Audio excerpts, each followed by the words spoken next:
It was supposed to be the perfect way to kick off the NFL season. A primetime showdown between the Eagles and the Cowboys, a rivalry with decades of drama, passion, and high stakes. But what ended up stealing the spotlight wasn't a touchdown, a game-winning drive, or even a blown call. It was a moment of complete emotional collapse from one of the league's most dominant young defenders. Jalen Carter, the powerful, menacing force on Philadelphia's defensive line, walked up to Dak Prescott before the first snap and spit on his chest. Not a shove, not some jawing back and forth. He spit on the opposing quarterback. And from that second on, the entire vibe of the night, and really the entire conversation around the Eagles, changed. Let's not sugarcoat this. That was a reckless move. Immature, unprofessional, and honestly just plain stupid. This wasn't just some emotional outburst in the heat of battle. It was premeditated, unprovoked. A decision made with the world watching, with cameras everywhere, with league execs, fans, and sponsors tuned in for the most hyped game of the week. Carter might be a beast on the field, but this was the kind of moment that overshadows sacks, pressures, and dominant plays. It put a cloud over everything Philly did that night.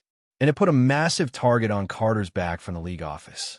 Now, Jalen Carter's always played with fire. That aggressive edge is part of what makes him great. That switch he flips on the field, it's the same switch that turns him into one of the scariest dudes in the trenches. But if you're going to ride that line between intensity and recklessness, you better know how to control it. Because once you cross it, the consequences aren't just personal, they're organizational. He let his teammates down. He put his team in a hole. And he gave fuel to every critic who's been waiting to pounce. And let's not act like this moment exists in a vacuum. Carter's had his moments before.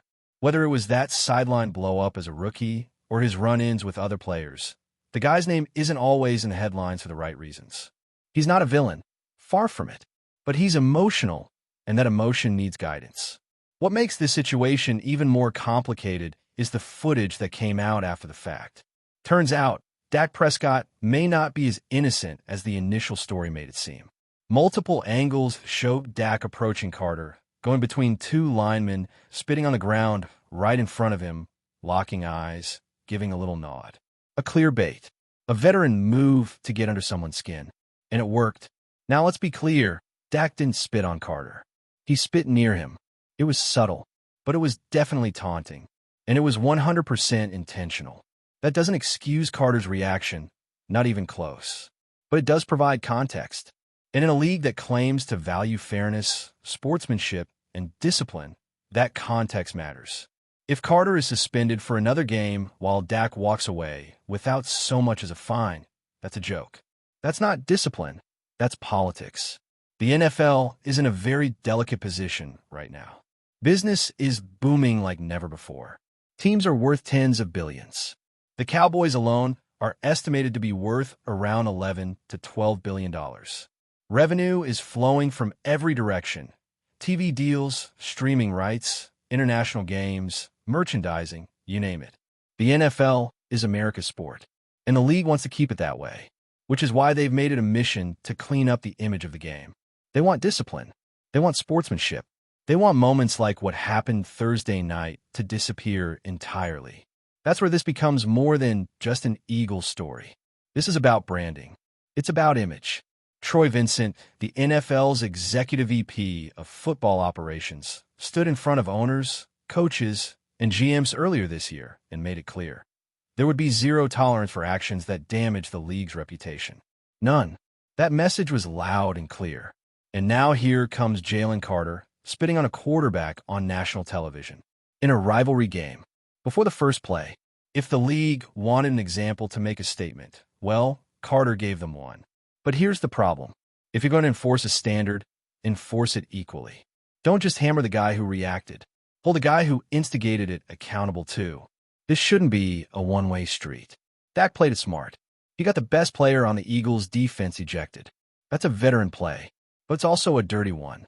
And if the NFL is serious about cracking down on actions that demean the game, as Vincent put it, then you can't let a quarterback get away with provocation just because he did it with a smirk instead of fist. And let's also look at precedent. Remember when the Chargers' defensive tackle slapped Travis Kelce across the face? That was a straight-up open-hand slap, and all he got was a 15-yard penalty. Not ejected, not suspended, nothing beyond that. And the only reason it wasn't more serious? Because by the letter of the rulebook, it wasn't a closed fist. That's wild. That's the line we're drawing now? Open-hand slap? That's cool. Spit? You're gone. It's inconsistent. It's arbitrary. And it opens the door for the league to play favorites when it wants to, especially with a marquee matchup like Eagles versus Chiefs coming up next week. Let's be real. The league doesn't want Kansas City to start the season winless. They don't want to go into week 2 with their defending champs already in trouble. Suspending Carter helps stack the deck. It makes the Chiefs' path a little easier. And that's the fear here, that this becomes less about punishment and more about preserving a narrative. Adam Schefter's report says Carter could be facing more discipline. And with the league's zero-tolerance mindset, that's a real possibility. But if that happens, it's a slippery slope. Because now, every emotional moment, every little spark could be grounds for suspension. You take the passion out of the game, and what do you have left? Flags? Fines? Censored celebrations? And robot players? Jalen Carter should get fined. Absolutely. He should have never spit on Dak, no matter the context. But a second suspension? That feels excessive. That feels like the league trying to cover its image instead of just enforcing the rules fairly. Especially when the initial suspension already cost Carter and the Eagles in a massive way. And let's not forget, Philadelphia fans already deal with a national perception that's incredibly unfair. You bring up snowballs at Santa Claus, and people still act like that's the defining moment of the fan base. They forget it was a joke. They forget it was a last-minute fill-in Santa who looked like he hadn't slept in a week. But it stuck. Just like this moment will stick if the league doesn't handle it right. Because Carter's action wasn't just about Carter. It became a representation of the Eagles, of Philly, of everything the national media loves to criticize. And for Howie Roseman, this is just the beginning of a wild couple of days. Because while the Carter situation was blowing up, Jay Glazer dropped a bomb of his own. A report that the Eagles tried to trade for Micah Parsons. Not just a call. Not just some exploratory offer. A monster package. 2 first-round picks. A third. A fifth. Possibly even a player. All in an attempt to bring the Cowboys' best player to Philly. That's wild. That's aggressive. And it's peak Howie. But that's a conversation for another part of the show. While the Jalen Carter drama was lighting up every show, feed, and timeline across the NFL world, Howie Roseman was once again proving that he's playing a completely different game. Because as the cameras were zoomed in on Carter and Prescott, behind the scenes, Roseman was reportedly swinging for the fences. According to Jay Glazer, one of the most connected insiders in the league, the Eagles' general manager made a serious push to pry Micah Parsons away from the Dallas Cowboys. Not a rumor, not speculation, a real offer. The biggest trade package Dallas received. 2 first-round picks, a third, a fifth, and possibly a player. That's not just bold, that's borderline insane. And yet, for anyone who knows Howie Roseman, it makes perfect sense. This is a guy who never sits still. He doesn't wait around for opportunity to knock. He breaks the door down and drags it into his office. Whether it's flipping Carson once into multiple assets, jumping up to draft Jalen Carter, or reloading a roster that just went to the Super Bowl, Howie is always looking for ways to stack talent. And Micah Parsons? That would have been the ultimate move. Stealing a generational defensive weapon from your biggest rival? Giving him to Vic Fangio to unleash in a system built for chaos? That's the kind of move that defines dynasties. Now, Dallas obviously said no. They couldn't stomach the thought of Parsons in midnight green.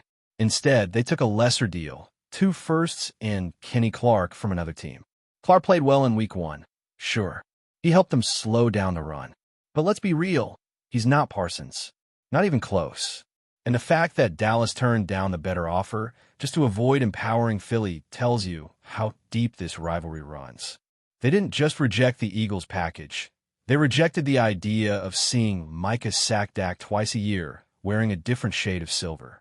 But imagine for a second that trade went through. Picture Micah Parsons lining up opposite Josh Sweat, with Haason Reddick and Jalen Carter in the mix. That's not just a good pass rush. That's a historic one. That's quarterbacks waking up in cold sweats on Wednesday night just thinking about the pressure. And with Fangio dialing it all up, moving pieces like chess on a board, Parsons could have reached another level. He's already one of the most disruptive players in football. But with more freedom, better teammates, and a defensive mind like Fangio behind him, he might have broken the sport. The craziest part is that the Eagles were ready to extend him too. We're talking over $40 million per year. That's quarterback money. That's franchise cornerstone money. And Howie was ready to write the check. That's how much he values the pass rush. That's how much he believes in adding blue-chip talent at premium positions. He doesn't care if it's expensive. He doesn't care if it's risky. He cares if it helps the Eagles win now and win big. And maybe more than anything, Howie loves headlines. He loves flipping the script. He knows that moves like that don't just shake up the locker room. They shake up the entire league. And that might be why, even after the Carter situation and after the win against Dallas, Howie still wasn't done. Because late Sunday night, reports surfaced that the Eagles had signed Zadarius Smith. That's a veteran edge rusher with 69 career sacks, a 3-time Pro Bowler, and a guy who had 9 sacks just last season. 11 years in the league, still bringing juice off the edge. Howie wasn't satisfied with the win. He wasn't satisfied with the depth chart. He wanted more firepower, more rotation, more pressure. And now the Eagles have another weapon to throw into the mix. This is a mindset that separates contenders from powerhouses. Some teams rest after a win. Some teams patch holes. Howie Roseman builds strength on strength. And that's why the Eagles are in the position they're in. While other teams are trying to survive injuries, coaching changes, and quarterback drama, Philly is stacking dominance. Because this league isn't just about having stars. It's about keeping them, building around them, and staying ahead of the curve. And speaking of staying ahead, let's talk about the rest of the NFC and what we saw in Week 1. First off, the Green Bay Packers look like a real threat. They didn't just beat the Lions, they dominated them. That front seven shut down the run. Detroit couldn't get anything going. Jared Goff, without Ben Johnson calling plays, looked like a completely different quarterback, slower, more indecisive, lacking rhythm. It's clear how much Johnson elevated him. And now that Johnson is coaching the Bears, and Aaron Glenn is gone too, Dan Campbell's going to have to figure out how to steer the ship without his 2 top coordinators. That's not easy. He's a motivator, not a strategist. And that showed. Meanwhile, Green Bay's defense is young but nasty. Fast, physical, disruptive. And on offense, Jordan Love looks poised. He's not Aaron Rodgers, but he doesn't have to be. He's got weapons, protection, and he's making smart throws. If they keep growing like this, the Packers are going to be a real player in the NFC playoff race. As for the Giants, it's ugly. That offensive line is a mess. Russell Wilson had no time. He was running for his life. The run game couldn't get going.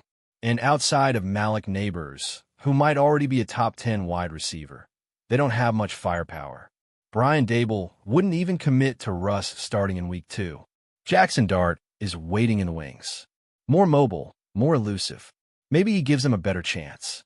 But either way, the Giants look like a team spinning their wheels. That leaves the Eagles, Cowboys, and Commanders at the top of the division. Philly's got the edge, especially with that Week 1 win. Dallas looked solid, though, even without Parsons playing a full load of snaps. Their run defense held up. Their offensive line was clean. But Dak was up to his old tricks again, smart in moments, but also prone to mistakes. Still, they're a threat. And in this division, nothing comes easy. Out west, the 49ers pulled out a gritty win over the Seahawks. Low-scoring, physical, classic NFC West.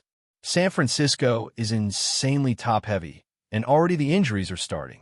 George Kittle and Jawan Jennings both went down. Both will get MRIs. That's the danger with the Niners. When healthy, they're elite. But they have the highest injury rate in the league over the last 3 seasons, and that's not an accident. They play violent football, and it takes a toll. But give credit to Brock Purdy. He threw 2 ugly picks, no excuses there. But when it mattered most, he went 6 for 6 on the game-winning drive. That's poise. That's belief. That's leadership. And that young defense? Wow. Loaded with rookies, and they balled out. Under 3 yards per carry allowed. No explosive passes. Just discipline, speed, and aggression. If they stay healthy, the Niners are absolutely in the mix. But that's a huge if. Before we continue, don't forget to subscribe to our channel and give this video a like. Your support helps us keep delivering the latest updates on our Philadelphia Eagles. And don't be shy. Share your thoughts on the news in the comments below. Whispers are swirling through the NFL grapevine, and if the murmurs are true, one of the league's most intriguing moves is about to shake the offensive line landscape. Word on the street is that Jordan MAILATA, the so-called human wall, is making a monumental switch, leaving Philly behind to join the Eagles. Yes, you read that right. The giant offensive tackle who has become a household name in Philadelphia is rumored to be heading to the very team he spent his career trying to fortify against. Sources close to the situation suggest that the move could instantly elevate the Eagles' offensive line to levels previously thought unattainable. MAILATA, whose blend of raw power, agility, and sheer size has made defenders tremble in his presence, seems poised to transform not just the Eagles' protection schemes, but their entire offensive identity. Insiders hint that with MAILATA anchoring the line, the Eagles' quarterback could suddenly find himself with unprecedented time in the pocket, potentially opening doors for explosive plays that have eluded the team in recent seasons. The speculation has sent fans into a frenzy. Social media is ablaze with excitement, debates, and, naturally, a fair share of skepticism. Could Philly really let go of such a formidable talent? And if so, what do the Eagles see in MAILATA that convinces them he's worth the hype, and perhaps a hefty contract? Analysts are already imagining scenarios where the team's running game becomes almost unstoppable, where sacks become a relic of the past, and where the Eagles' line transforms into one of the most feared units in football. Of course, the whispers remain just that, rumors. Yet, the idea of MAILATA donning green and silver has the NFL buzzing with anticipation. Should this move come to fruition, it wouldn't just be a trade. It could be a seismic shift in the balance of power, signaling a new era for the Eagles' offensive line and redefining what it means to have a true wall protecting your quarterback. As always, the NFL world waits with bated breath, knowing that when Jordan MAILATA moves, the game itself moves with him. That's it for this update. If you enjoyed the video and want to stay updated with exclusive news about our Philadelphia Eagles, be sure to subscribe to our channel and hit that like button. We can't wait to hear your thoughts in the comments. See you in the next video.